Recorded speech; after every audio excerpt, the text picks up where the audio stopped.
સ્વાગત છે આપનું સેક્યુલર ગુજરાત ન્યૂઝમાં। વાત કરીએ સમાચારની। વડોદરા શહેર વિસ્તારમાં બનતી ગુનાહિત પ્રવૃત્તિઓને રોકવા સારું પોલીસના ઉચ્ચ અધિકારીઓ દ્વારા જરૂરી સૂચન અને માર્ગદર્શન આપવામાં આવેલ હોય, જે અંતર્ગત ભારતીય બનાવટના વિદેશી દારૂ સાથે 2 ઈસમોને પકડી પાડતી વડોદરા શહેર સયાજીગંજ પોલીસ પકડાયેલ આરોપીઓના નામ શાકિર ઉર્ફે ભાંજુ, રશીદ ખાન પઠાણ અને સુનિલ ઉર્ફે કચરો ચંપકભાઈ ખારવા તેમ જાણવા મળેલ છે।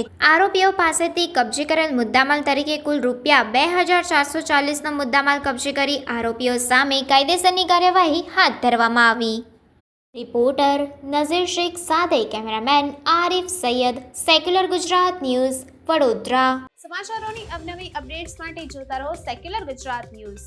સાથે સેક્યુલર ગુજરાત ન્યૂઝ ચેનલને લાઇક, શેર અને સબસ્ક્રાઇબ કરો અને બેલ આઇકોન દબાવીને સમાચારોની ઝડપી માહિતી મેળવો।